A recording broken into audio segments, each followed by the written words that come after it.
Oh man, how's it going, ladies and gentlemen? Don't mind me. I'm just sitting here looking at this wounds table. Just having a look at what happens when a person is wounded. In this game, you have a pool of wounds where Marines have 3 wounds. Everybody else just has 2. And every time you lose X amount of hit points, what's lower than that?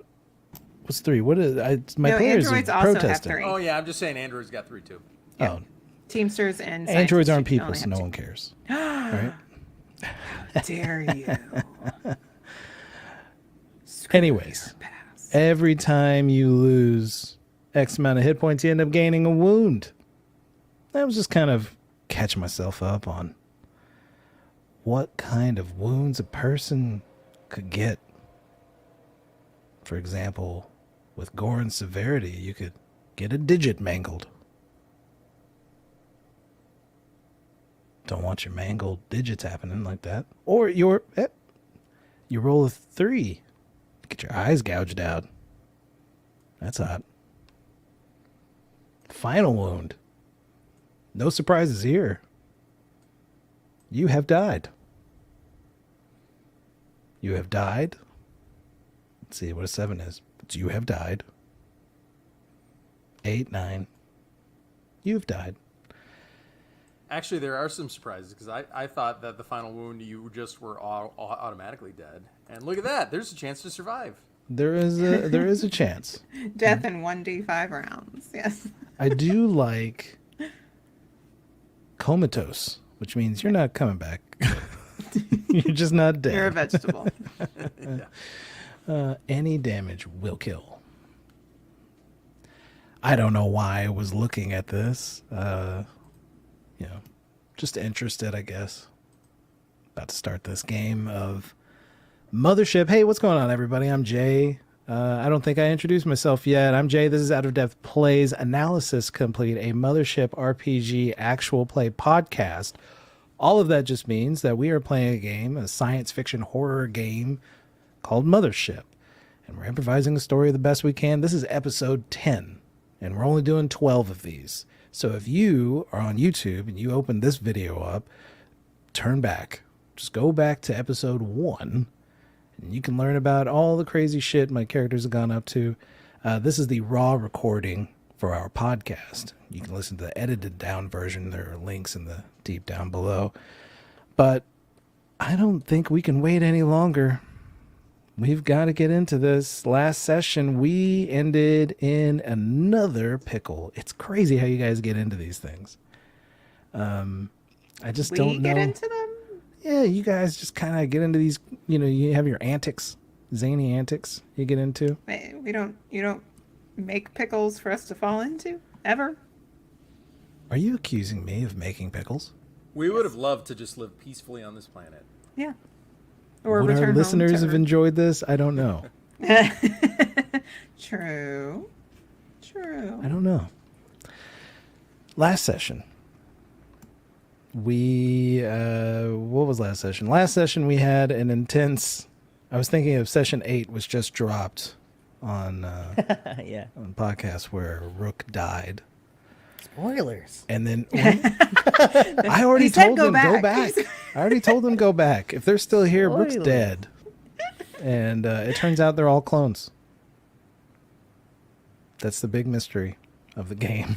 So Rook is not dead. His clone is dead. His clone is still alive, but his clone is close to dying again. The group reconvened in a camp where the clones of Dr. Freya Locke and George Asper were having a debate with the original Captain Wakefield and Sergeant Vi and Cassidy Garland about what to do next. Freya Locke and George Asper want to go to this dome and meet this creator of these clones, and the rest of the people who've been living on this planet surviving the best they can for 260 some odd days, maybe 270 now. They want to go home, and they need Castor to take them home. And when presented with the ultimatum of going home, Castor rejected the captain's orders and explained he is not the droid he is looking for. It ain't me, babe, as Bob Dylan said in a song long ago. It ain't me, babe. I am not the one you're looking for. That was Bob Dylan first? Or was it Johnny Cash? It was Johnny Cash and June Carter. Maybe they both did it. Okay. I think it was Bob Dylan first, but I could be wrong. Could be neither. So anyways, that was a crazy intense dialogue that I was really excited to be a part of. Thank you, David. And Rook, who came back, was helping the group escape in the morning before everybody else had woken up. And Castor, now going by the name Elgon III, Elgon, was going to leave too. He did not want to go with these people back to the Ballissa and be their co-pilot. Not right now, anyways. And it was during this walk to the laboratory, where they believed the laboratory to be, that Rook stayed behind, and a fight broke out between him and Captain Wakefield over him releasing the android with the clones. That resulted in the murder of Sergeant Vi. Wait, is she dead? She's bleeding out. She will be dead here shortly. Do not worry. She's technically not dead yet. I will describe her gory death in detail in mere moments, dear listener. In mere moments. Resulting in that, Cassidy Garland says, I think he's one of them. And Captain Wakefield is currently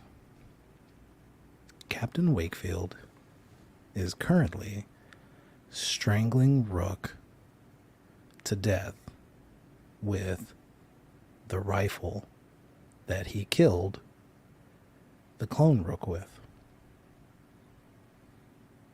And Rook, your vision is starting to get blurry. It's starting to get fuzzy around the edges. You see this grizzled captain of a ship, a man that you may or may not have respected, but one that tried to do the best for his people. You see him looking wild and feral and angry, a man of desperation. A man of desperation who is desperately trying to choke the life out of you. And as that sight is starting to fade away and sleep, unconsciousness is waiting for you on the other side, Cassidy Garland screams, and you can see her come over the shoulder, pulling Captain Wakefield off of you. They both stumble to the ground at the feet of Sergeant Vi, whose blood is spurting out like a little fountain. And they are pointing away from you, past you, to the other side of the camp.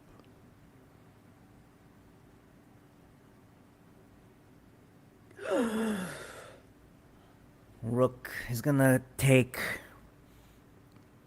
the most deep breaths he's ever taken in his life as air enters back into his lungs. And he's going to slowly begin to crawl in the other direction, just trying to find some distance and to get his bearings around him. Is the rifle still with Wakefield? Yeah, he's got the rifle. You see him starting to fumble with the rifle as he and Cassidy Garland are looking at something over your shoulder. The rifle doesn't work, correct? Rook broke it. Yes, Gal, I know.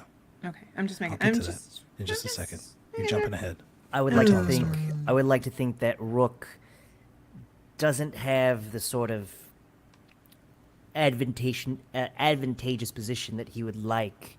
So he's not gonna just go balls to the wall again and try to tackle uh, Wakefield again. So he is just trying to just crawl backwards on the palms of his hands, just in the gritty dirt, just trying to find some cover. Because if if Wakefield points the rifle at me, at least I got some chance behind some cover. So that's what I'm doing. Are you crawling backwards away from Captain Wakefield? Yes, just away from where they're going. I'm trying to just create as much distance as possible. Again, I'm still on the ground. If in my head, if the captain looks at me, I'm there. He sees me, but I'm trying to find somewhere to go eventually. Yeah. You start scurrying backwards, and over your shoulder, you hear the sound of something rustling the leaves on the ground. You hear the soft squish of wet earth under a foot. You hear heavy breathing. When you turn and look over your shoulder, you see what they're looking at, which is another hound.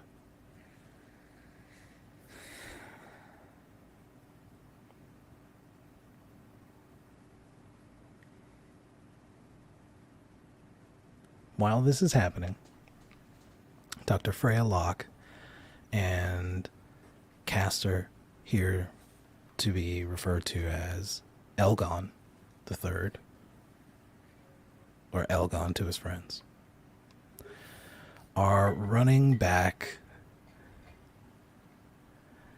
towards the sound of the gunshot. The gunfire that when Rook had the rifle for a moment had shot Sergeant Vi. You're all running back. So you guys turn to run. George Asper is continuing towards where he believes the laboratory to be. And I need you two to make a speed check. And what this speed check, and do not forget, David, you have you're dialed in because you're panicking and you rolled a natural 1 again. The most unlucky of rolls in other games, but in this one, very clutch. I can't remember how many minutes we said. I think it's 13, maybe 8. I can't remember. You're 12 for some reason. 12. Right. Okay. Yeah. Okay.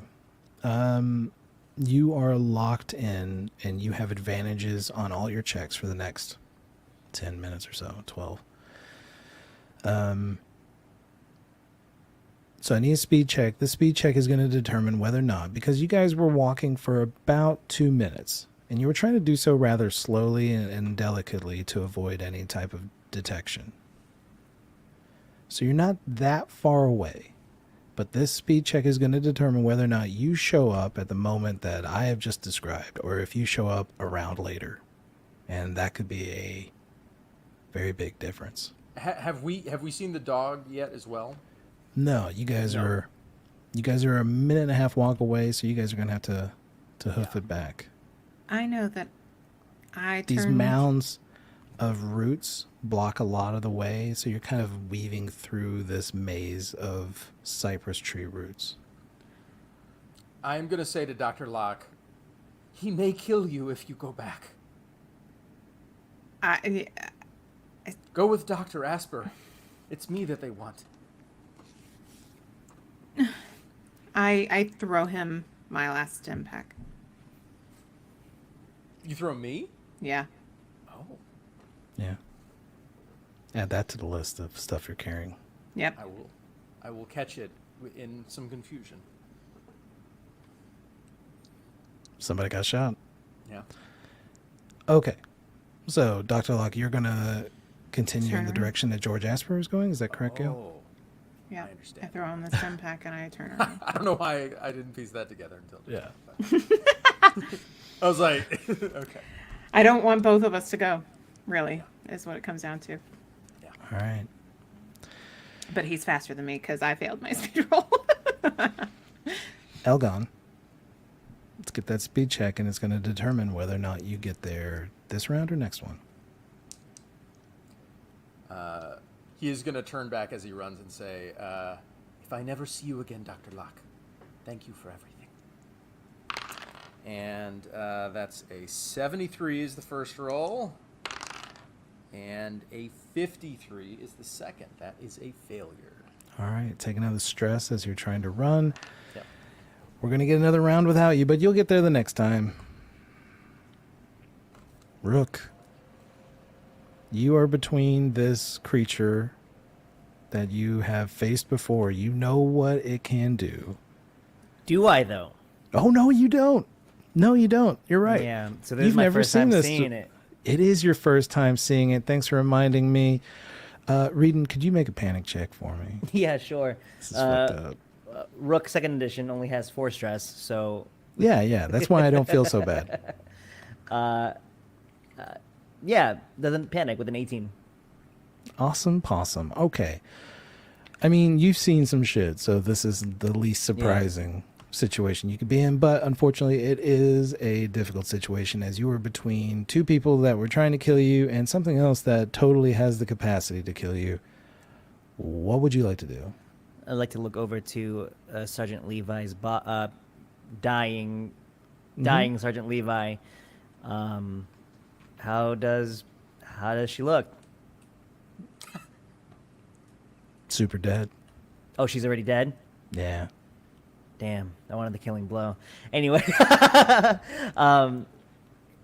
do I see any sort of weaponry as I look over to? Near her body, near Levi's body, is her spear that she had. You see, it's like a makeshift. It's got like a combat knife tied to the end of a long rod. Yeah, I'm gonna slowly just get up and sort of like in a crouched position and just keep low. I don't know if there's any more of these hounds, and I don't want who knows, maybe this hound is working for Captain Wakefield. I don't know what's going on quite yet, so I'm gonna stay low and just slowly make my way over to that spear to try to grab it from Levi's body. You start scurrying past, out from between these two individuals, these two parties, and heading over towards Levi's body, where you can see this just pool of blood settling in the hollow of her stomach. And you grab a hold of the spear. Like 3 feet away from you, 4 feet away from you, is Cassidy Garland and Captain Wakefield. And they're clearly more concerned about this than you and what you're doing. And Captain Wakefield holds up the rifle, tries to fire it, and it is jammed from the rock hit that you gave it last session. Cassidy Garland, who also has a knife, is going to make a panic roll. And we're going to determine whether or not she freaks the fuck out. She does not. All right. She gets up with her knife, and you see her run, and she slides into her tent. It's one of those open flap tents. She slides into it. She said, whoop. And that's where she's at. The creature starts to move. And Captain Wakefield looks back at you and looks back at the creature in an effort to wonder which one it's going to come for first.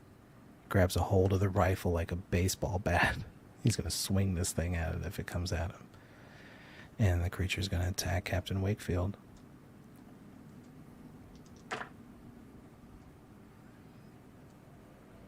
It is going to miss. So it jumps at Captain Wakefield. He holds the rifle up, and it hits the rifle, and he's able to block its teeth. These jagged teeth clinch onto the body of the rifle. You can hear crunching on metal and cheap plastic. And he's holding it at bay for right now, but it's not long before this thing might get the upper hand.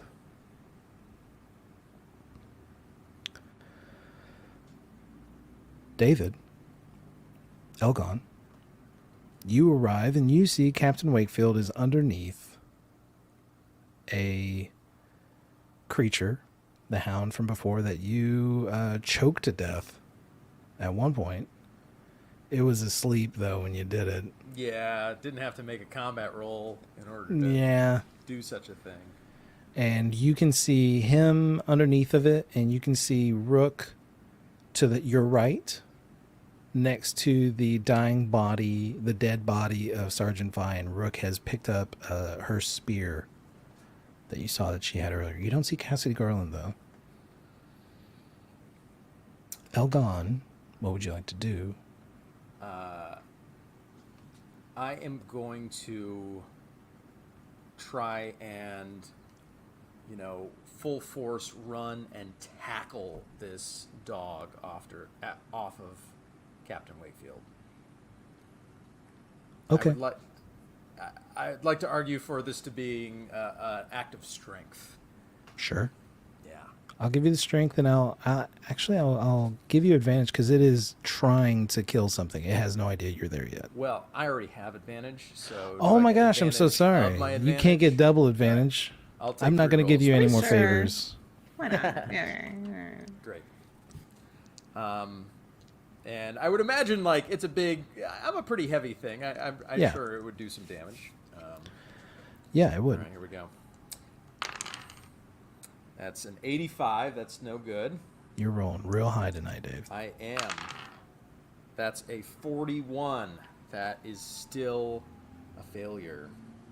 Okay. So here's what you're going to get. You are going to go and tackle this thing. Hang on, let me get this siren out of the way.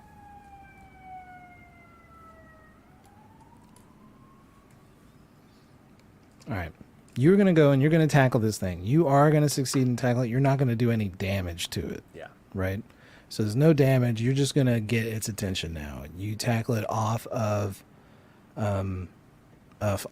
Captain Wakefield, and the three parties involved in this melee are now separated. The creature is between you and Captain Wakefield. Actually, it's surrounded on three sides by Rook, Wakefield, and you. Mm-hmm. But we're at kind of a stalemate right now. Yeah. Right. So no real advantage other than you've got its attention. Yeah. Cool. Rook, what do you want to do? Elgon came back for you. Seeing this android come back, I don't have the same attachment as I do with first edition Rook. So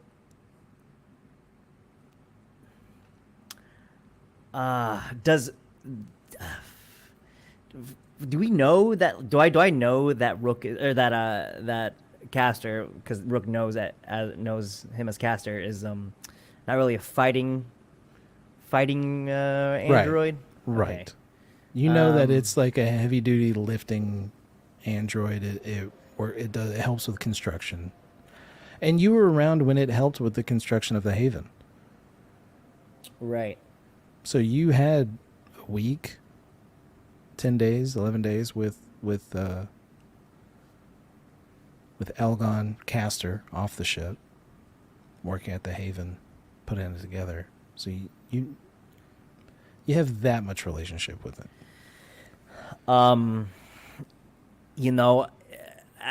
gonna, if I go out there and attack this thing, it's putting me in a really prime spot between me and Captain Wakefield, and I don't even know how badly I was able to jam that thing. So really, I am just kind of standing my ground, keeping the spear out at bay, just sort of keeping my defenses up to hope that it's gonna go for someone else, and then I will go after that. So I'm gonna just essentially just hold my action, I guess, or just defend, be in a very defensive position.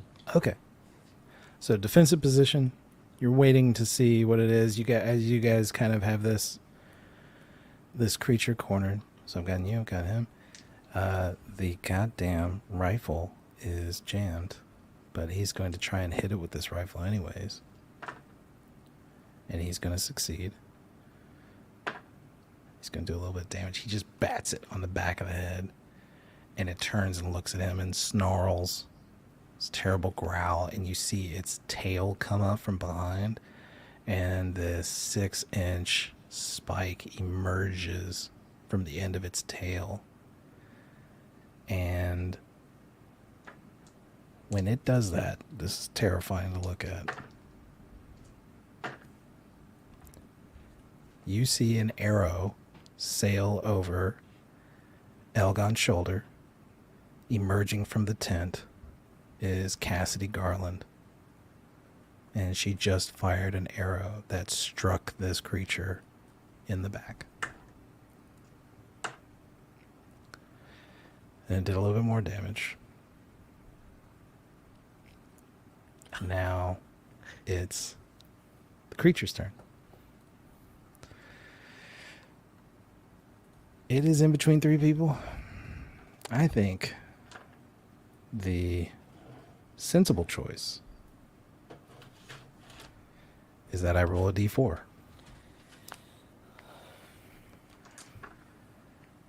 1 for Elgon, 2 for Rook, 3 for Wakefield, and 4, it's going long distance to go get a hold of this Cassidy Garland.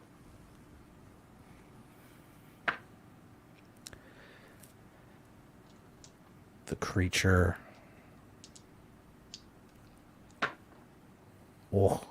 fires its tail, buries it deep into the shoulder of Captain Wakefield.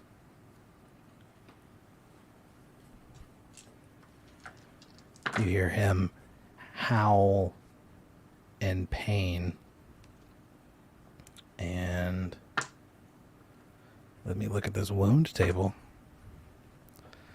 10, 10, 10. Oh, man. 0, 0, 0. It's not good.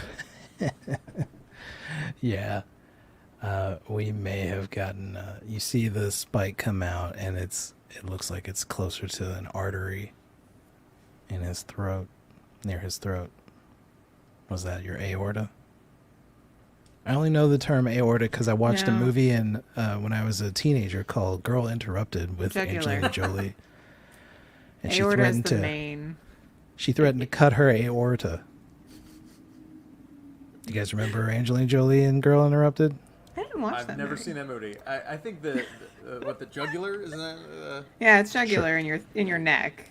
Your aorta is the main valve down your here, heart. so she'd have to go through the breastbone, I think. Let's just say I was a fan. That and hackers, right? Yeah. Yeah.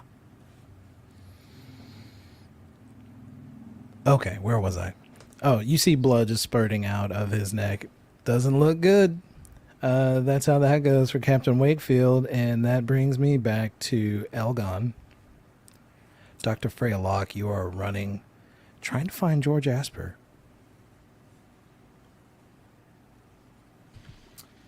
Well, I mean, I'm running west, right? That was East. the directions east. Oh, that's right. He went west away, so I Rook need to went go west, east. yeah. So I'm just running east. It is morning, so Hopefully it's I don't good, even yeah. know. Does the sun rise in the east here? While I figure out the answer, let's go back to Elgon. All right. Old Elgon 3 is going to try and wrestle the tail and bash its body with its own tail. Would you want to try and stab it with its own tail. Yeah. Yeah. Yeah. That's Of course exactly you what I'm would. doing. I'm taking the tail and I'm gonna try and gut it with itself. Okay. Yeah. Dave, this is difficult, but you have advantage. I mean, You're this gonna have is- to make this is combat. This is combat. I don't know. It Oh, feels, what do you want? What do wrestling's, you talk me into it? Talk me in. Wrestling a tail. I It's mean, the that's hound strength. doing the damage, not Elgon. Yeah. Yeah, I'll let you use the hound's combat stat for. No, you're gonna. But he gets to use the hound's damage, right? You're in combat, my friend. Oh, dag nabbit. This isn't gonna go well. No, it's But you not. still have But advantage. Let's you go. have let's go. advantage, man, and you I guys know have a my rolls. habit My of combat rolling. my You guys combat's have a habit of 14. rolling like I know. twos and Come shit. on. Come on. Let's go. That's true, but I've never succeeded a combat roll. It's only like when I'm like trying to do a robot thing that. I succeed. Yeah. This is it. This is your moment. All right, here we go. Let's go. That is a 13, Yeah. which succeeds. Roll one more. Let's see if Roll you can one get more. a Yeah, one critical. Wow, that's a 59. All right. Yeah. All right. Trash. Okay. There we You go. succeeded doing this. I did So, the thing. how many wounds do you have? Like your maximum wound is what? I'm sorry, you're confusing me and the dog. How many wounds does the dog have? He's about to. No. How many do you have? I have 3. Okay, you have 3. I'm still full. The reason I'm doing this is because whenever you try to like melee strike somebody, Okay. you deal your wounds. So if you have 3 wounds as a person, when you hit somebody, you don't roll a dice for it, you just deal 3. So like if Dr. Freya Locke, who has 2 wounds, tries to hit somebody, and she succeeds, she does 2 damage. Is this more than just melee though? Because It is. is. Like, okay. Okay. You're going to get a +3 Okay. to a D10. Oh wow. Okay. So roll a D10. All right. It's better whenever it hits you with the tail. But Yeah. you're just doing it. All right. That is a 4 plus So 3. Okay. 7. 7. All right. All right. 7. Castor. And I don't know if I can like with my strength try and like almost hold its tail into itself. You know. Wait, say that again? Explain So that to me. I like kind of I bash its body with the tail, but I'm like trying to like strangle the tail into its body. So it, Like holding it in, like leaning You know what I into mean? So it it. I see doesn't what he's come back saying. That's out. why its You've- strength yeah. is just like, oh, cool, I pierced it. Let's stay there and just right. like So I'm push kind of like into it. leaning my weight into Okay. it and trying to like Right. pin the tail into it. So we'll say, all right, we'll get to whether or not you can succeed right. at that Pin later. the That's a tail whole into different the thing. hound. Got it. All right. That's crazy, but I like the creativity of it. You stab it with its own tail. So that does happen. You deal this damage. You see it cry out. There's just this wounded yelp emitting from this monstrosity. Rook. Castor is getting it. Right. What you want to do, bro? Cassidy Garland's getting it. She's Yeah. full on Rambo in it right now. And Captain Wakefield still is holding in his Captain hands, Wakefield looks fucked up. but he's still holding the rifle. He does, and the rifle's broken. As I inch a little bit closer, I'm gonna go look back at Cass and yell out, where do your allegiances lie? And I await a response. Okay. What does she give me?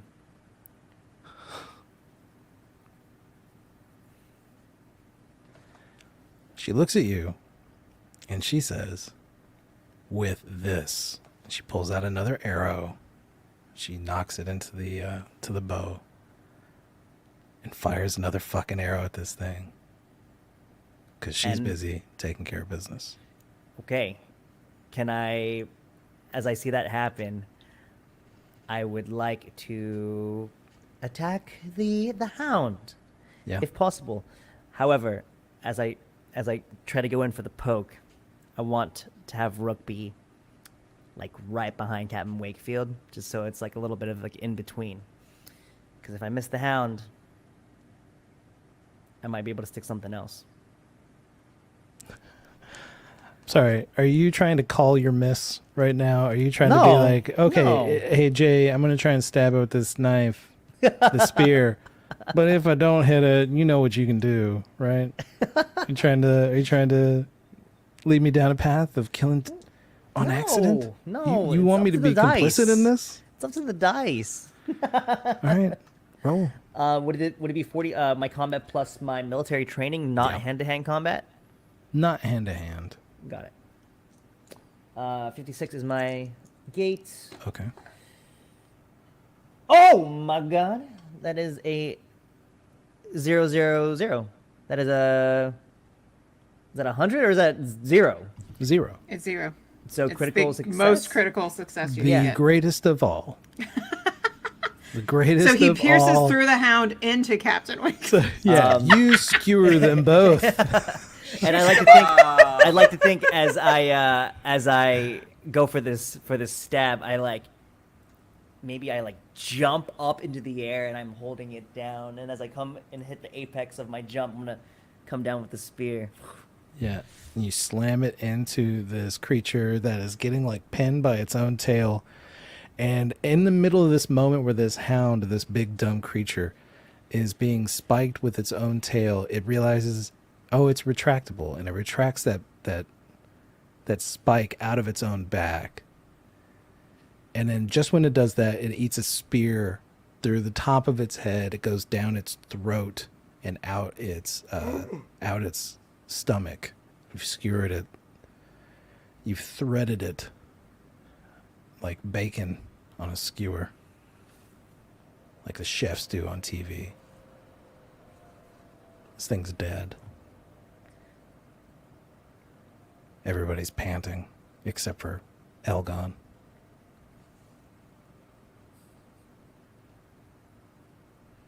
Cassidy robot Garland pants still all has a over. bow and arrow that she never fired. She's holding it up. And she says,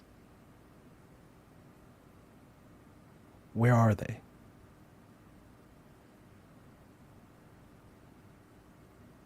They're gone. Why do you need them? I don't. I thought you were going with them. I came back when I heard bloodshed.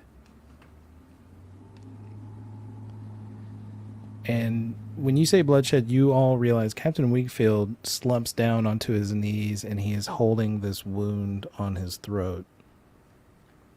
He needs some medical attention. I'm going to use the stem pack that Dr. Locke gave me, and I'm going to administer it to him. Okay. Yeah. Get a little, what do we say it was, D10 of heals?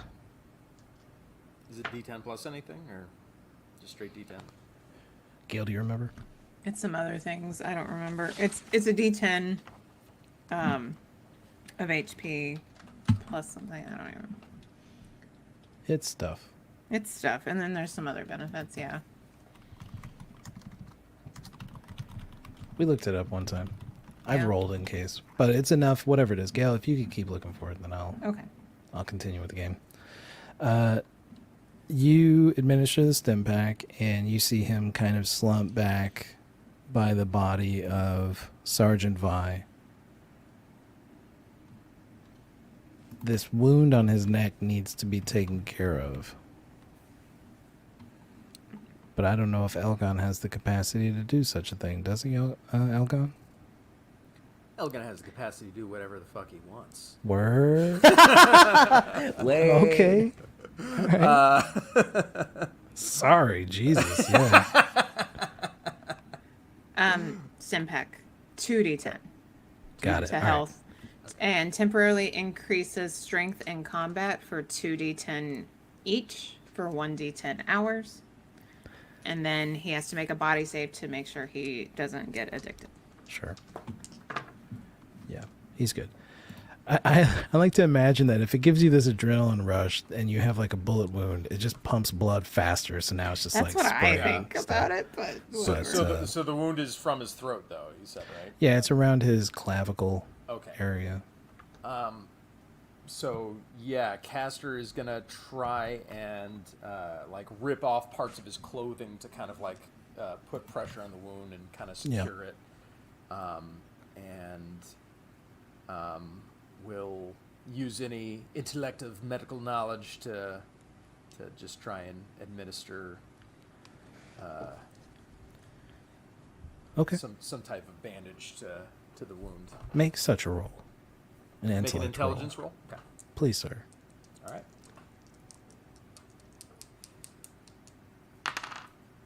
79, but I'm still at advantage. Yes, you are. You're locked in. All right. 51. That is a failure by 2. Oh man. You're gonna gain another stress, Dave. Yeah, man. Where are you at, bro? Bro, do you even stress, bro? Even stressed, bro. Do you even stress, bro? I'm stressing 16 times, bro. What? Yeah, man. Oh man. Yeah.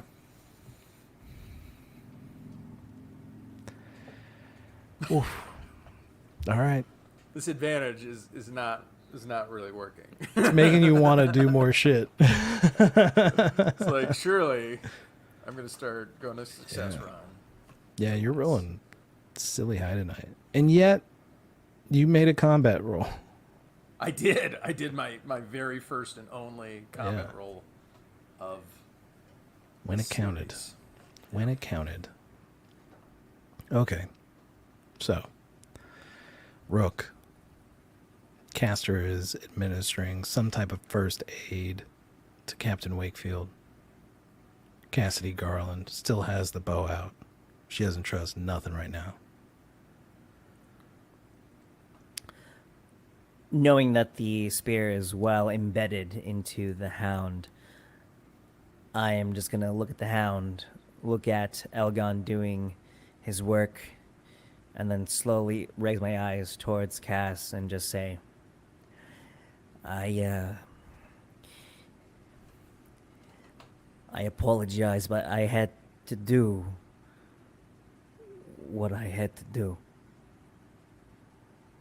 You had to kill Vi? Why would you have to kill Vi?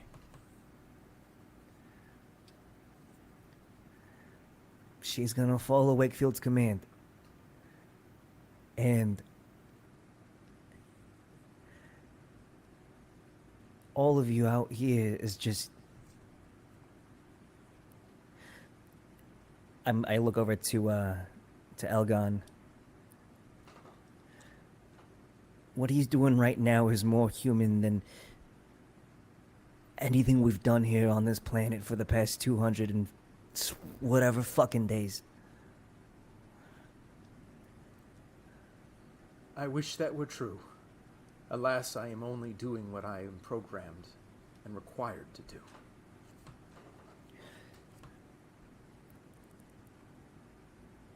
I don't know where I've been, but whoever's out there running towards where I just came from, they're doing something right.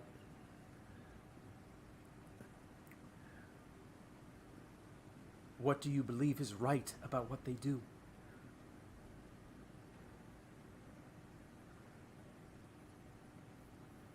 They're gonna fix all of this. I don't know. Okay, I just came here for a job, and I woke up and I saw these people, and it's like I've known them my entire life, Castor.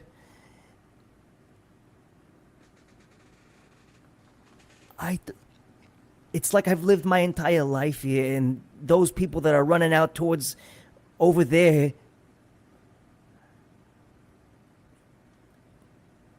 I don't know, that's like the family or something, I don't know. But Captain Wakefield, Sergeant Levi, I'm sorry, but y'all are not.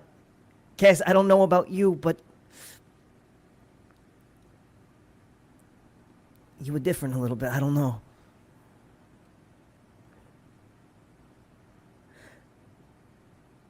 Whatever happens, I don't think I want to go home either.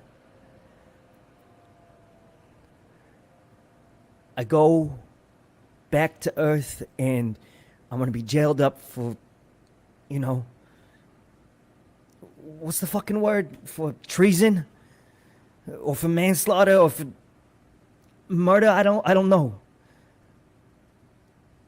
There's nothing for me there, but there could be something here. Maybe.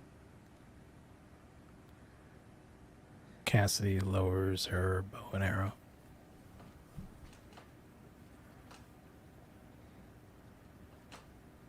If you think there's something for you here, then you deserve to stay. But there's nothing for me here. It's been nothing but misery and death and fear. Castor, I want to go home. Captain Wakefield needs to go home. I'm begging you. Help us go home.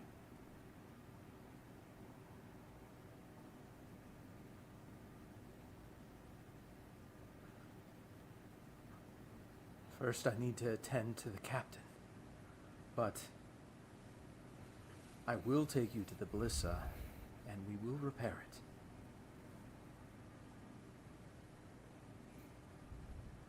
Thank you. And Castor, you hear the sound of flesh on metal. You look down at your forearm, and you sense Captain Wakefield's hand has grabbed your forearm. It's stained in blood. His blood.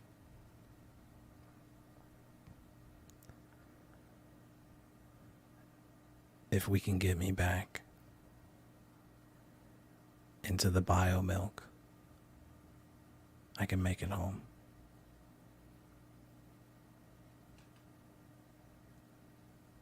Do you believe you have the strength to get there?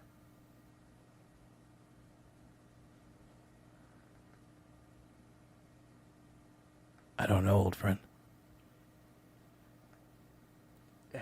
How's the bleeding? Is it slowing down? Is it stopping? Is it...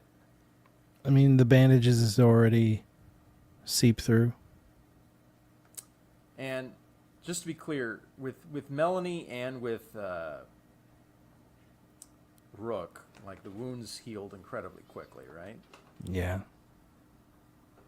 All right. Castor is going to reach into his belly, and he's going to get a blood sample of Dr. Locke that he has in there, and he is going to pour some of that blood into Captain Wakefield's wound. What? What? Brava. Castor, what are you doing to me right now? What is this? This may be something that can save your life. Okay. There's a good chance you're going to die without this. There's a better chance that you can survive with this.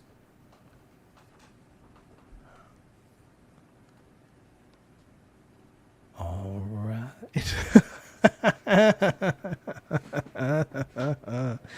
Oh man, that's why you play the game. That's why you play the game. Fuck. My blood. Dr. Freya Locke's funky clone blood Healing blood. gets mixed in with Captain Wakefield's regular blood. And we'll find out what happens probably after this break. fuck is up, ladies and gentlemen? I don't know how to answer that myself. This game's crazy. We got half an episode left, and then we only have 2 more after this, 11 and 12, and then we're done. I don't even know how this is going to end. I've got a couple of ideas. But based on these 3, I try not to write too far ahead. If you enjoy these 3 players and the work they're putting in for us here at Out of Depth Plays, if you appreciate them the way that I do, then there's a couple of ways that you can show your appreciation that would help us out a great deal. If you think you would like to help us out, one of the best ways, the easiest ways, the least financially intensive ways is to recommend us to your friends, recommend us on Reddit or some shit, like where people's like, hey, any good podcasts, like actual play podcasts where they sound really awesome and have good times and tell cool stories. And you're like, I know just the one. Listen to this crazy fucking story called Analysis Complete. You could do that. Recommend us, leave reviews, all that bullshit. You don't really have to do that. I would appreciate it, but I'm supposed to ask you to do that. Basically, our goal is to get our show into the ears of many, many people, and word of mouth is the best way to do that. So if you do that, thank you. And if you do that, if you leave a review, contact me. I'm not that hard to find. You can find us at our webpage, getoutofdepth.com. You can hit me up on the Twitter machine. I can't promise that I'm going to respond super quick because I don't check it very often. But you can reach us either way, email, whatever. If you leave a review, hit me up and tell me you did. And if you have any questions, I'll answer them. And I will send you my thanks. That's getoutofdepth.com for that. If you think you can do more than that, something with a little bit more money involved, then you can hit us up at Gail is just like, you can see her dying inside every time I do these ads. Patreon.com/getoutofdepth. You can hit us up there at patreon.com/getoutofdepth. You can subscribe at 3 different tiers of varying degrees of financial commitment. And that goes to us being able to pay our collaborators. Currently, we pay them a modest stipend that I don't feel is really indicative of the value they bring to our show. And the more that our listenership is able to contribute to that, the more we can give these players, these performers, what they deserve. And I think they deserve a lot. And that would help us offset those costs. And we can put our personal money, Gail and I's personal money, towards other cool shit for the show. Art, more people to play with, stuff like that. So that's patreon.com/getoutofdepth. If you'd like to learn a little bit about the world lore that we're playing in, you can hit our World Anvil page up. The link is down below. You could do that. I'm working on articles right now that I'm going to get to share soon. One of those articles is about a terrorist group of women who believe that they are conjuring solar flares to disrupt technology in an increasingly technology-reliant society. I want to play one of those characters. That's what I'm working on right now. They're the daughters of the coronal storm. That article's coming soon. And you can find that at our World Anvil page, our Waves Beyond Limit universe. Okay, Gail, I got it all right? Crushed it. I think, you know what? I've been phoning it in the last few weeks on the ad. The house ad, right? It's a little lazy. Yep. For those of you who are watching, and that's everybody, I do a different house ad for the audio version. It's a tight, 90 seconds. Same ad every time. Pre-written, pre-recorded. But when I do it live on here, it's just... By the seat of your pants. You by the seat of my pants, and you can see how uncomfortable I am asking people for money and shit. Really, I want to just say is enjoy the show, do whatever the fuck you want to do, is what I really want to say. If it feels good, do it. To quote one of my favorite movies. At the same time, you like it and you want to contribute. You can contribute by sharing, talking about us, or contribute by donating something. You don't have to donate all the time. You can just do like a one-time donation or something like that too. So whatever You did that so well. Yeah. You should just do it. I should just do it. No, you shouldn't. Don't worry about it. I was being nice. I was trying to be a good husband. I was just being a sweet lady. No, I should Okay. do it. Nope, we've decided. It is decided. You'll have it Tis written down. done. You'll do it real professional. Okay. Let's play the rest of this game. We don't have enough time. We have so much to do and so much to see. Right. Strike that. Verse it. But you just said we have so much of both. Yep. All right. All right. Dr. Freya Locke, you are running. You're running through this maze of trees that are obscuring your line of sight. You're running around curves. There's no straight route forward. And you're moving quickly because you don't know how bad that skirmish behind you could be. They might all be dead. They might have kidnapped Elgon. These thoughts are racing through your mind as you're running, and you are looking for George Asper. And in your head, you can hear footsteps. You can hear them ahead of you. And you feel like you're about to see his body at any moment when you round a corner. But you don't. And after a few minutes of this, you start to get a little winded. Yeah. Because I'm not very athletic. You're not very athletic. And it's been a while since you've had to run. Was Dr. Freya Locke much of a runner in her civilian life before this trip? No, she did some yoga, took some walks. That's about it. I mean, she wasn't out of shape. She wasn't athletic.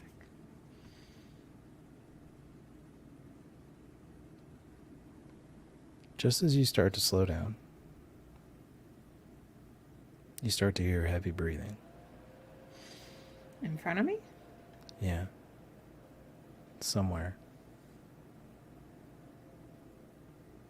George? George, wait up. The panting is intense. Is it It's this me? labored.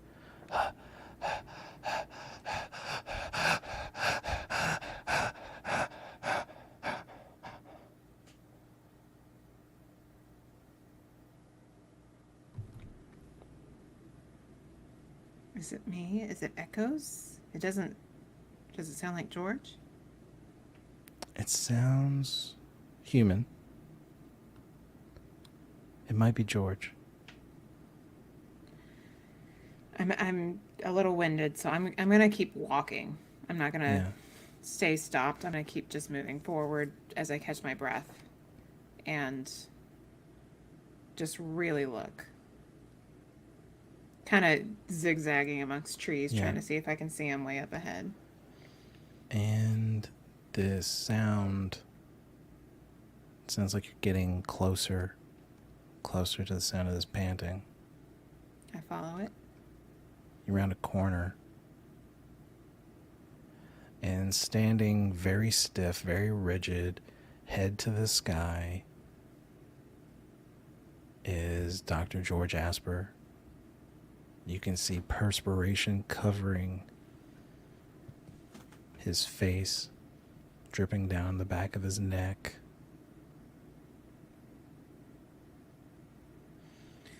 It looks like he's George? hyperventilating. Oh, George. I come up. I'm like, breathe out, blow out. 4 whole counts. 1, 2, 3. When you come around to 4. the front of his face to start telling him this, you can see his eyes are rolled back into his head. George. His voice is you hear moaning coming deep from within, as though he's trying, like his voice is modulating. Doesn't sound like it's coming from him. It sounds like kind of like before, whenever he passed out that first time. Yeah. I actually stay back. Like I was approaching and trying to help calm him, but I stop at that point and just watch. Your hair on your arms stand up. Yeah. The air around you is filled with the tingle of electricity. Yeah. Gail, could you roll a D100 for me? This isn't for you. This is for George. Okay.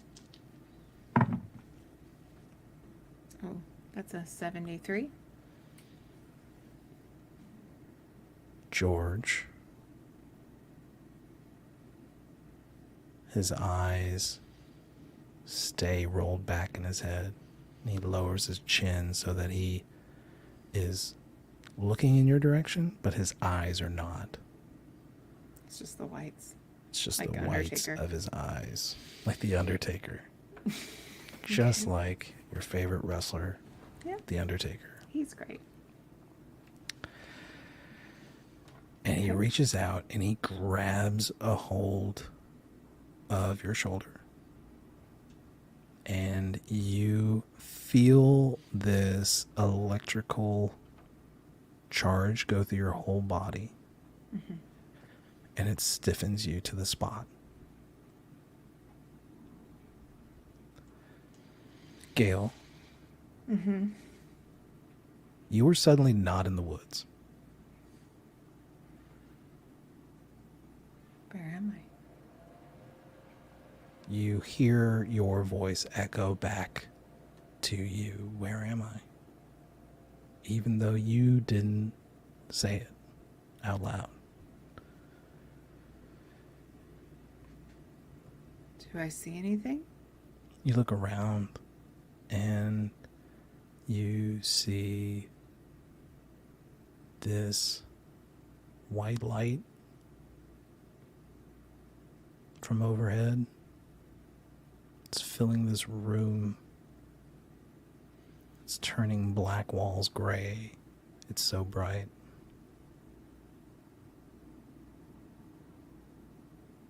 And the walls undulate. You can see waves of gray rippling around. I don't like this. They look like almost like a membrane with creases similar to a brain. Yeah.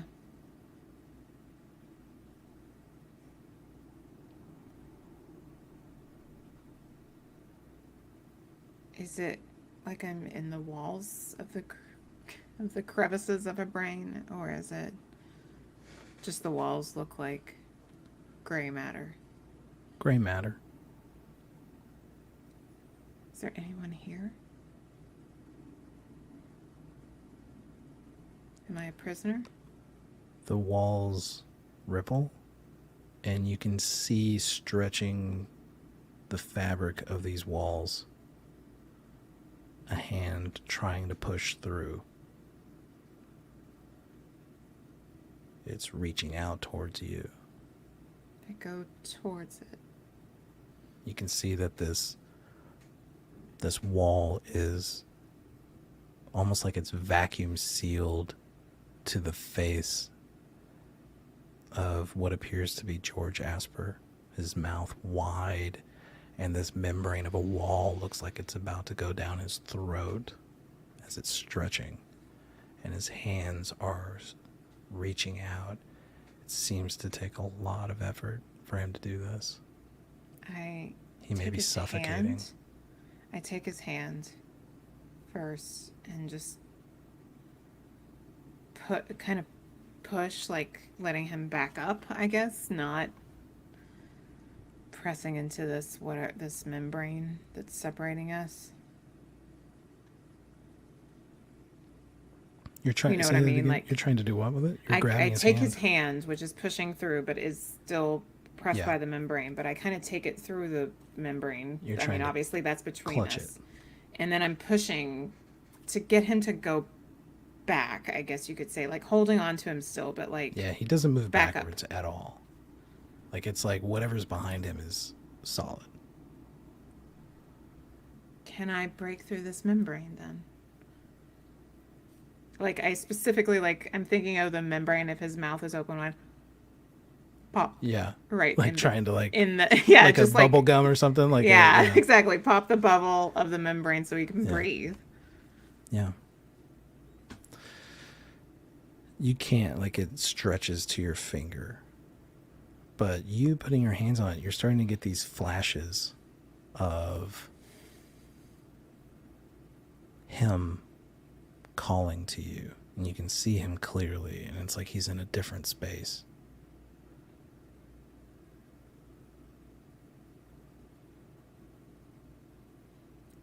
Gail, could you make Yeah. a sanity roll? Yes. Oh, jeez.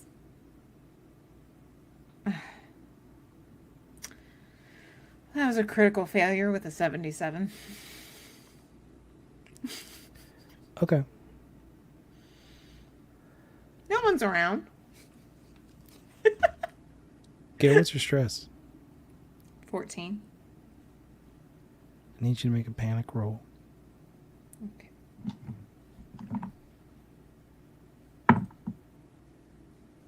I failed 8. Oh my god, it's loss of confidence again.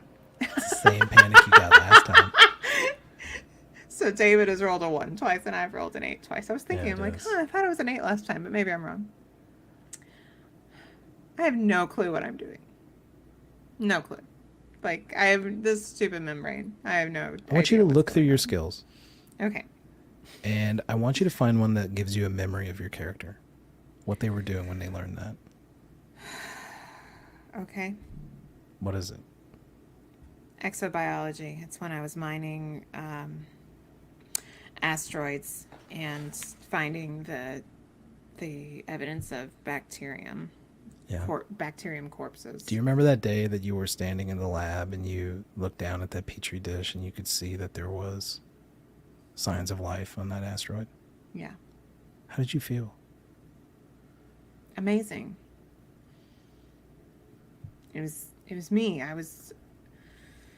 My name was going to be all over this, and I had discovered the first signs of life in outer space. Who was I mean, the first dead person? signs of life, but it was signs of life. Who was the first person to walk in? They didn't walk in; they were already there. Who was it? It was my Mason droid. Your Mason droid? Yeah. Yeah. Your Mason droid that looked and sounded a lot like Castor does. Mm-hmm. Thinking back on this memory, when you turn and look, the Mason droid tells you that you have so much further to go. And even though vocally the voice box sounds like Castor, this memory is warped somehow. You have so much further to go.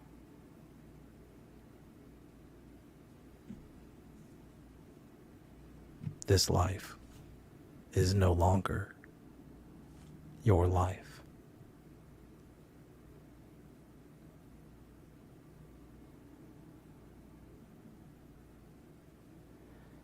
Gail, Mm-hmm. this memory is expelled from your body. F you. Okay.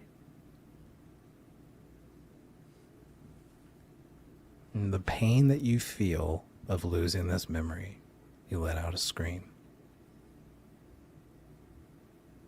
And the sound of that scream swallows you up.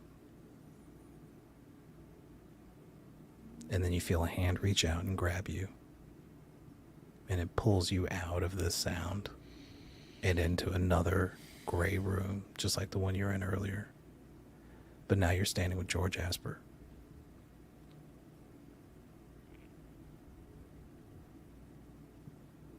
George, Are you okay? are you okay?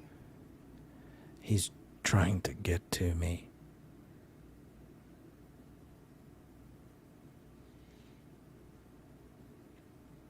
George, I don't trust myself anymore. I don't. He's working on you now. He's taking away my memories. I mean, I know they weren't mine, but they were mine. Do not focus on these memories. He's trying to break you. He's trying to make you need him to bring them back. Why? He's making us rely on him. Why? He wants to control us. Why? I don't know.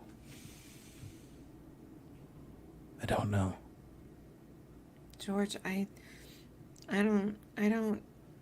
don't feel like I can trust myself. I feel like I've been trying to get back here this whole time, and I don't know that I even should have. I should have just let them go. I should have just let them go on the ballista and just escape.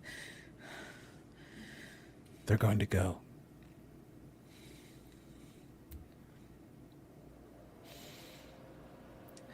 Dr. Locke, Yeah.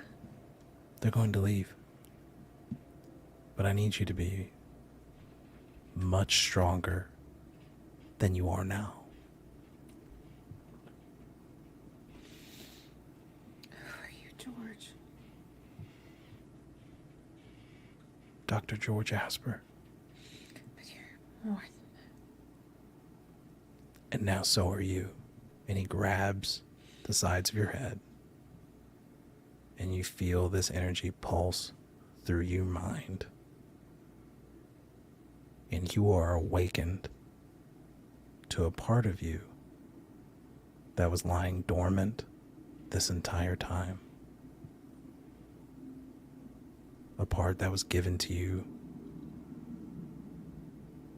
by your father, the analyst who has experimented and created this clone. the analyst.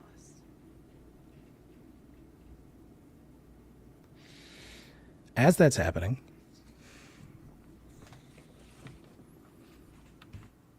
Elgon, Rook,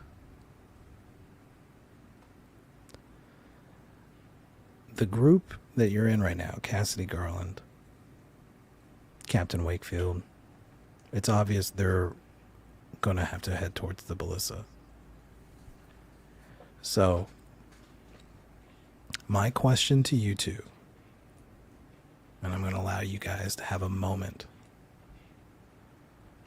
to discuss this if you want. And you can do it in character or out of character, I don't really care. Where are you going? It sounds like Rook is staying on this planet.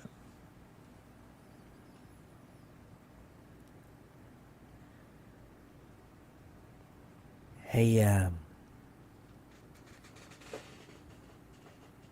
Castor, Yes.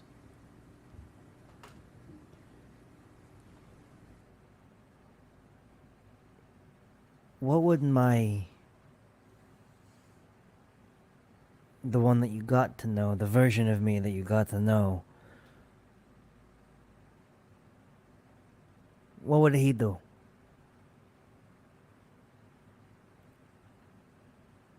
Whenever he was at a crossroads, he always seemed to make the most reckless choice.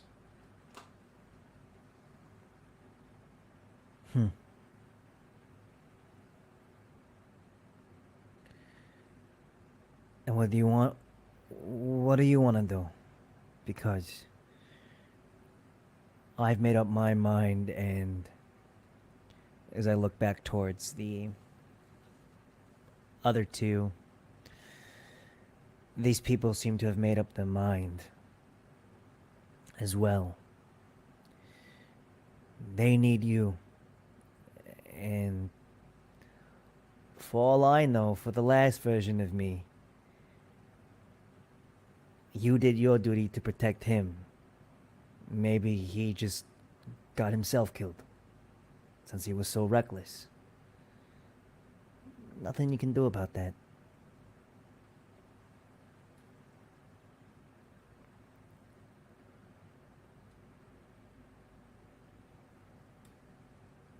It's hard for me to still not blame myself for every death that happens. There are variables that could have been changed. And although I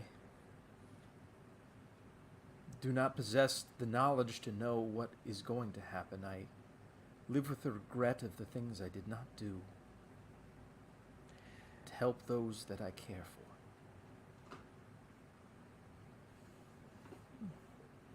You're doing enough. And your creator, Elgon, I think it is.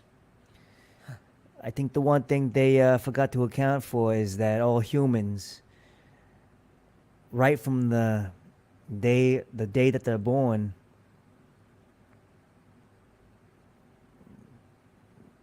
they can't escape death. It just matters. You can't beat it. So it really just depends how you live it out. And honestly, your laws, it just sets you up for failure, I think. What you said reminds me of a quote from Ernest Hemingway. Every man's life ends the same way. It is only the details of how he lived and how he died that distinguish one man from another.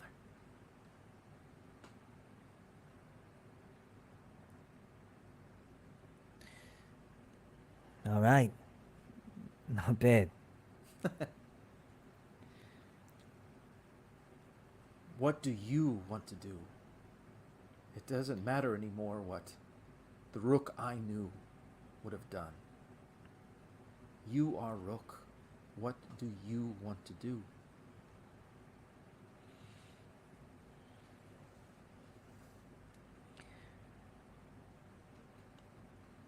I said yes to coming here because I had nothing back home, Castor.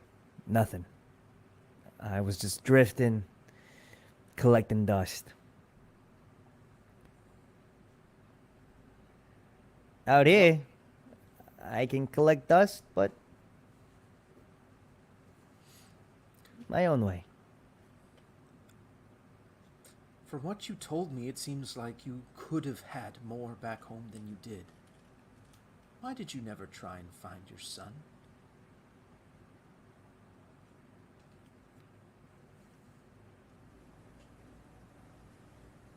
I didn't want him to end up like me, is all. Couldn't he have learned from your mistakes? Couldn't you have taught him to be a better man than you?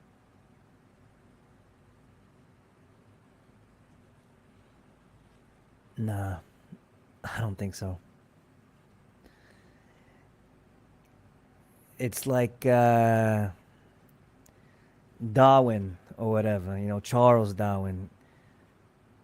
The good genes get passed down over time. Consider this me sort of removing myself from the gene pool, one way or another.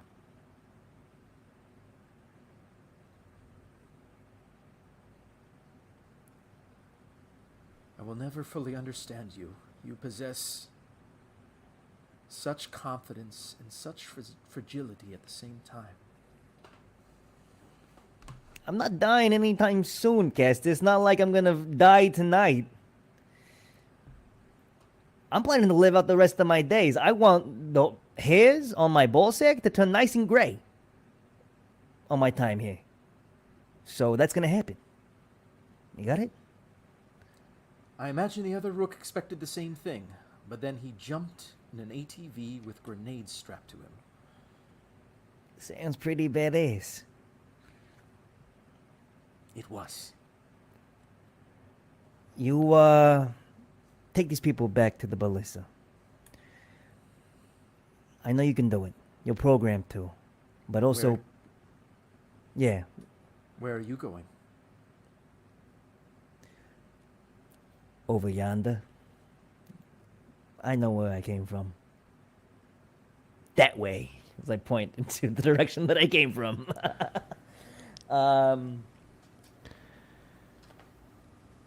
Hey, and listen, if something happens between then and there, you have all the data. You know where to find us. If memory serves, I'm about 4 clicks to the east from here. Yeah, so... Damn. You know, in my time in the military and all that, I never really got close with any of my people, my comrades. But goddamn, if you hunk of metal, you son of a bitch, you're making me want to cry right now. Shit. Anyway. Well, clearly you missed your calling as an android. Hey, maybe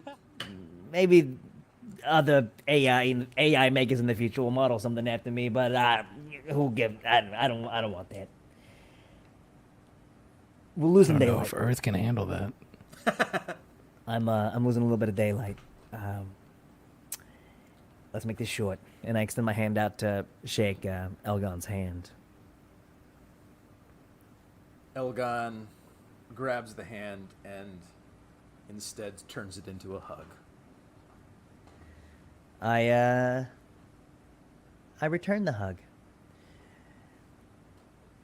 Did my previous version tell you to give my credits to Ruby and all that? He did. And on that, I'm gonna just turn and begin to schlick the spear out of the hound, Yeah. wipe it off on the side of the belly, and begin to walk to the east. What are Cass and Wakefield doing? Do they just see him leave, or are they not paying attention? So you watch Rook pull this spear out, flick the blood and entrails off the edge of it, slump it over his shoulder, and he starts off, gives you one last look, and you turn around and you just see Captain Wakefield and Cassidy Garland. They've been sitting there watching you guys talk the whole time. Rook. I run a couple steps after him. I just say, Cassidy Garland puts her hand on Captain Wakefield's lap. Oh my God, it's still going on. Yeah. Shh. I turn around. if you see Dr. Locke, could you tell her that I think that I love her?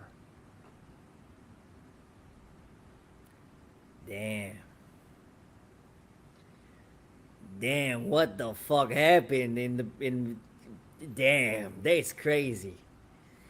Woo! Okay, bye-bye now. Yeah, I'll tell her.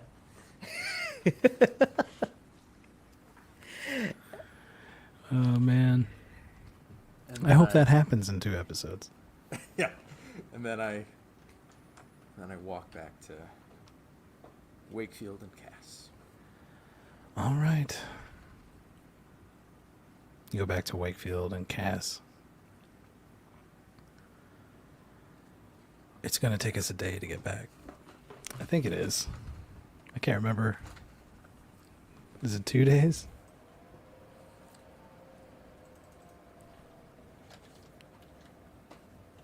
Poor Captain Wakefield. Ooh. 2 days. Or day and a half. Because you're not at the actual dome. Yeah, a day and a half.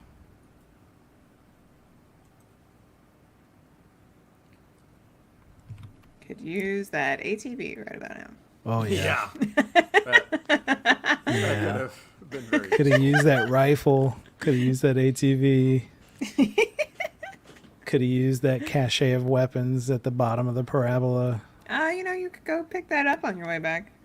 I mean, No, it's still there. Oh, is it not there? I mean, if that's where you want to go. Well, we I can think it's find a little. out. Isn't it a little bit out of the It's way? out I of the think it's a way. little- Okay. I mean, it's going to take 2.5 days if you go that way, but it's a day and a half if you go straight there. Captain Wakefield, who's looking pretty pale,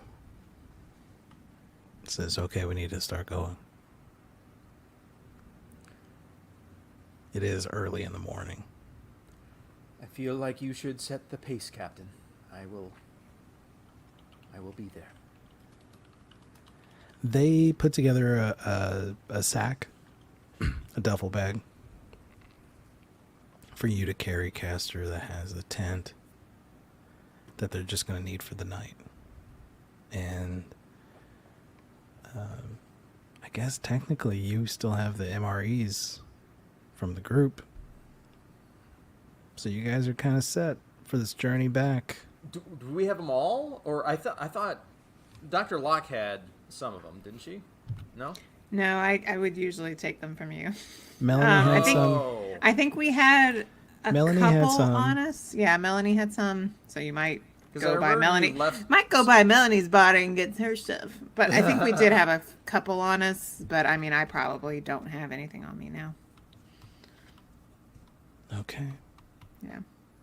Go get that other sim back. No, it's been taken by stem pack ravagers. No. Yep. Roll for it. Roll for it. Was it ravaged by something? Someone. 66. Critical success. Yep. 66 is always a success for me.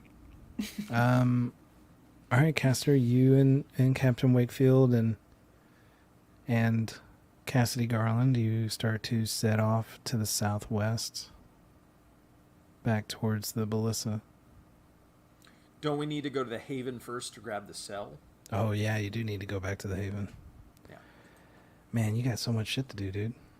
I There's know. more food there and stuff. Actually, you can get to the Haven in a day. Okay.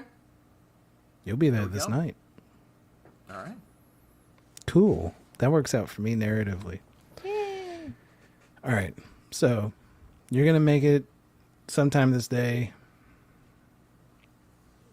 Dr. Freya, Locke, Gail, I need you to roll 2d10 and add the result together.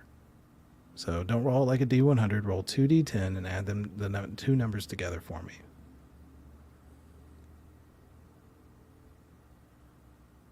You're on mute, love. 6, 5, 11. 11 is the total. Right. Okay. Yes. 11 is 11. Now I need you to add, that's pretty good. Now I need you to add 30 to that for 41. 41. Where your stats are, I need you to add a new stat. 41 psionics. Oh. Wait, it's okay. I see where you're saying. Okay.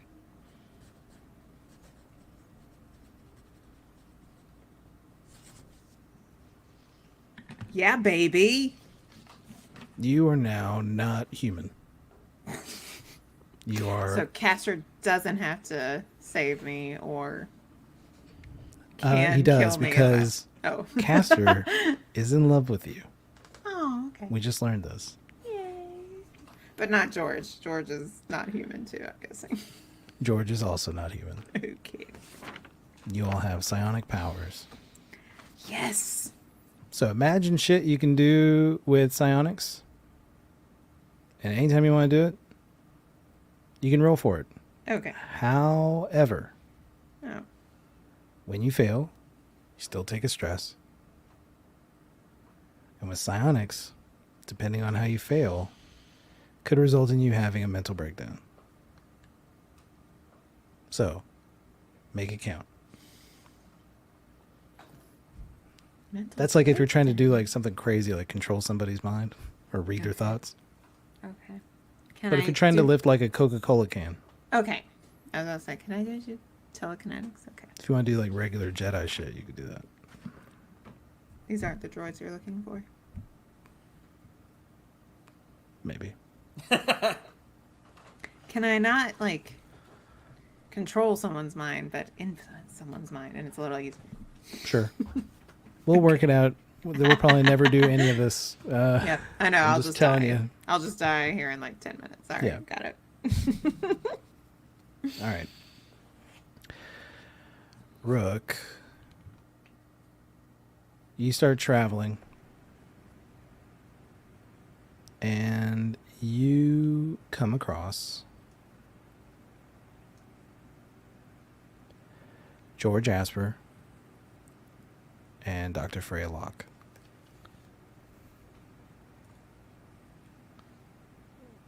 Where?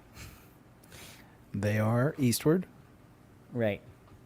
They look like they are in a trance. And George's hands are on Dr. Freya Locke's face. And you can see they're like arm width length apart. His hands are completely outstretched, clutching the sides of her face. And all the hairs on your body stand up, including your not yet to be grayed ball hairs. And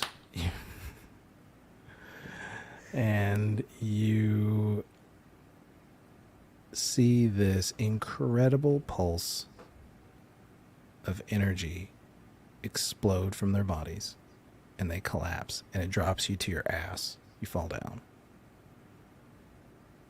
Dr. Freylock, you're back in the world. George Asper is unconscious. And you see past George Asper Rook, who's got a spear. I'm kind of holding Rook. it out in sort of like in a, defensive stance. Hey, fancy seeing you here. Fancy seeing you here.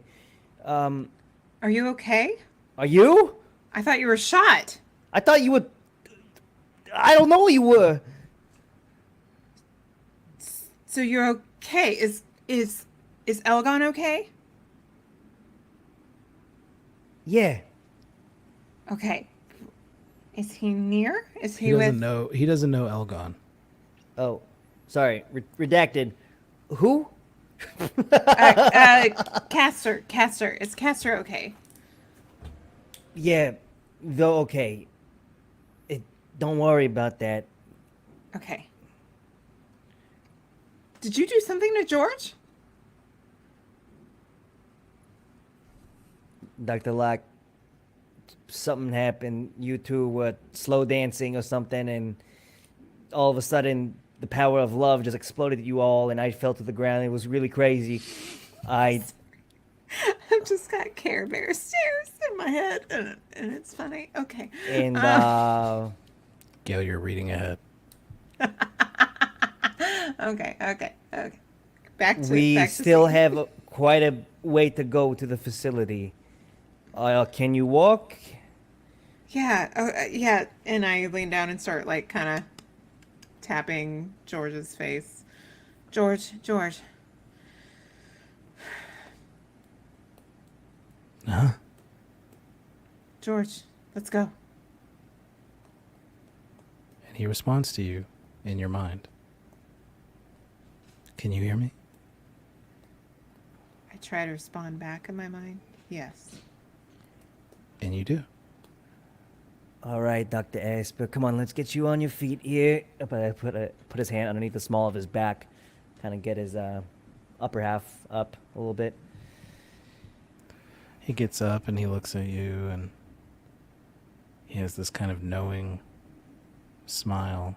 He's very tired and exhausted, but a sly grin curls across his face. I say in my mind to George, how did you do that? And you can hear him as he's talking to Rook. You hear him say to you, Dr. Freya Locke, this is what we are now.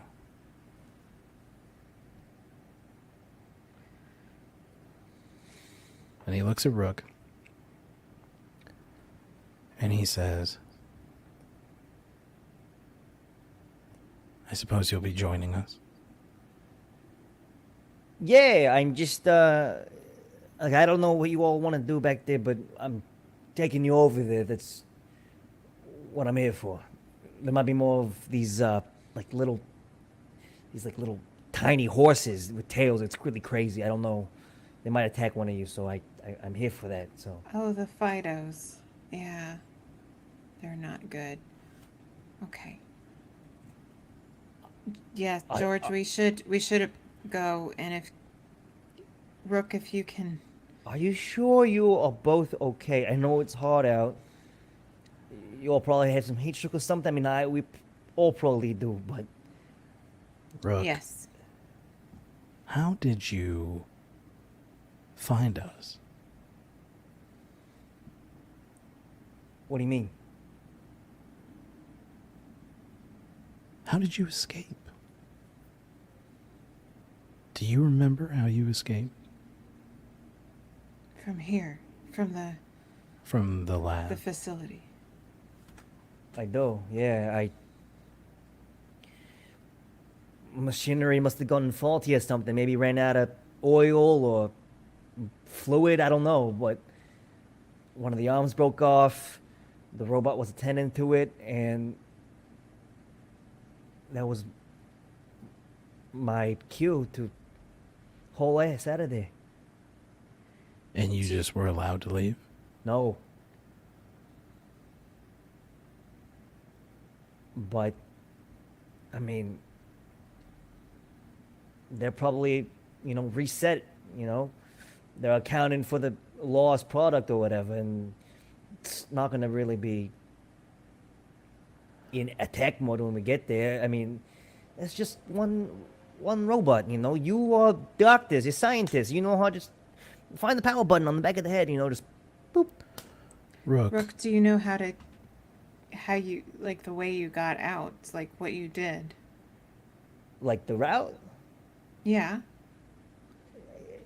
Kind As well of. as doors. How did you get it? Like, were they locked? Were they? It was a were there scramble. codes? It was in the dark. If I were to kind of guess, it kind of resembled like an upside down question mark. I don't know. Okay. As you're talking to Dr. Freylock, Dr. George Asper reaches out his hand and grabs you by your neck, just around the back of your neck. He's not strangling you. It's just he puts his hand around the back of your neck. And you are instantly seeing that day where you emerged from the tub where you escaped, and you, Gail, everything okay? Nope. What happened? Monitor fell off of the desk. Which one of them? The second one. Is it broken now? Nope, it's not. It's just laying on the floor. All right. But it sucked because it knocked over everything else too. Okay.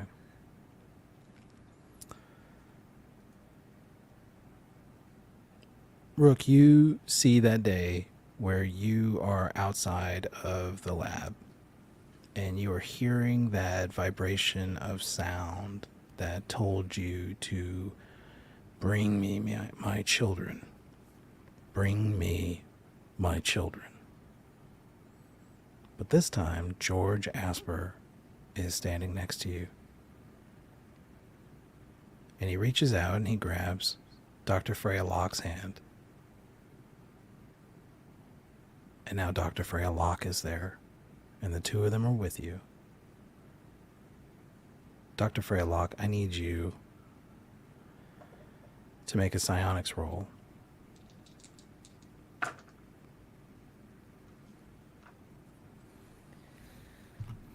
fail, 67.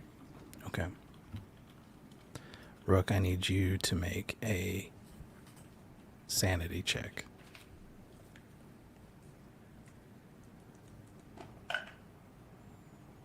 Oh, wow. I was expecting to fail. I got a 9. Perfect. It's really good that you were the one who succeeded. Because they did not succeed as well as they could have. They could have fucked your entire mind up. And the control that that creature had over you is gone.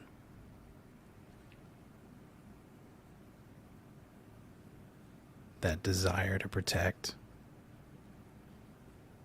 Dr. Locke, this clone, and George Asper, this other clone. You don't feel violent towards them, but you may feel thankful that they have freed you from something that was controlling you. And when you come back to in the woods, George Asper drops to his knees. You can see he's just covered in sweat. And he looks at Freya Locke and he says, I can't do any more today.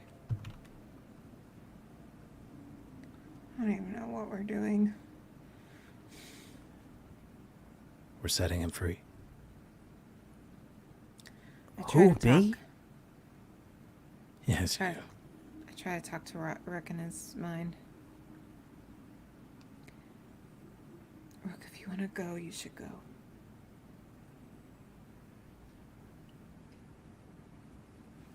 Docs, I'm a little confused. I don't know what's going on. Are we going to the facility or not? And George Asper says, yes, we're going. And I say aloud, but you do have a son. There's no other Rook versions. There's no other fathers for him. He's made his choice. Haven't you, Rook? Just because we share the same blood doesn't mean I'm not fit to be a father. Ruby will find another man, a respectable man, to take my place. A place I never should have been in. Okay. As long as it's your choice, not his.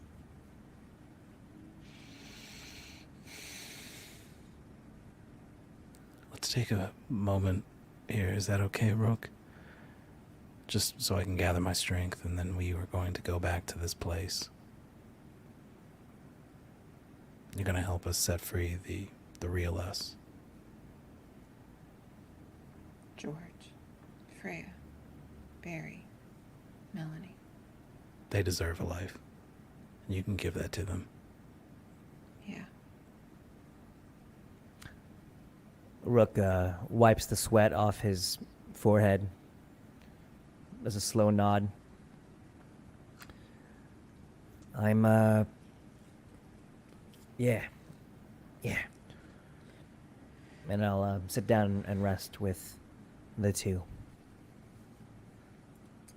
So, Wakefield, Vi, and Cass are going back to the Ballissa with Castor. Yeah, they're all going back. It was a miscommunication on... There's a little bit of a misfire. And... yeah, they're all going back. Okay. Cut to Elgon, the third. You've been traveling for half a day now. Captain Wakefield stumbles, and every once in a while he stumbles and you are able to help support him, or Cassidy comes to his aid to keep him walking. You all take frequent breaks. He looks paler now. He needs help.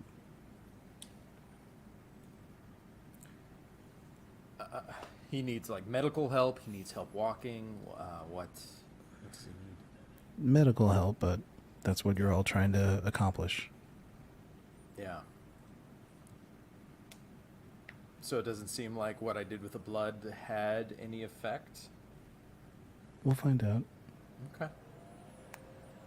At one point, he drops to a knee, Yeah. and Cassidy says, let's just take an hour. Okay? And Of he course. pulls his arm away from her, and he says, I'm just slowing you down. I pull out some of the food rations and... Captain, please eat. You need to regain some strength. Thank you, Castor. I just want to go home.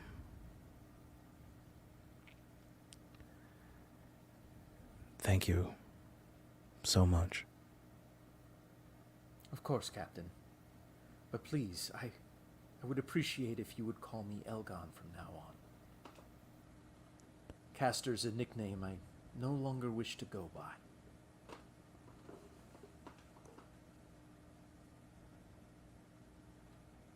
Elgon it is.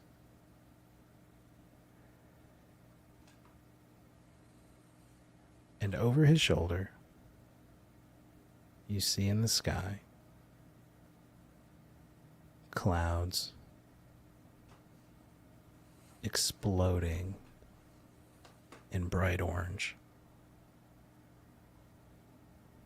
And this vibration of heat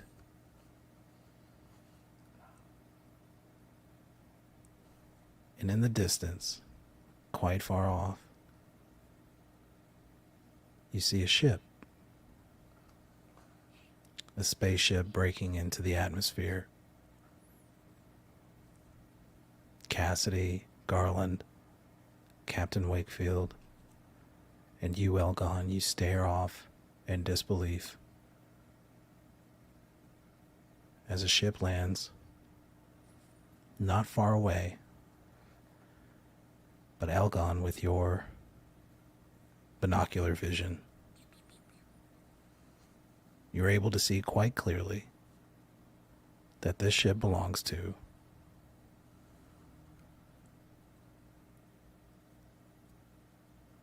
your father and Question. And that's where we're going to stop. Oh my god!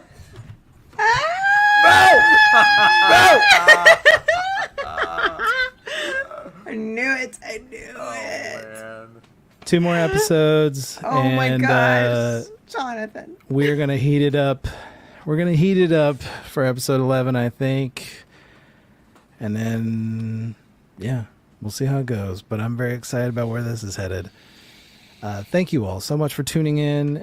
If you want to hear the edited version with all the cool sound effects and all that shit, you can find it on Spotify, Apple Podcasts, and anywhere that you like to get your audio on.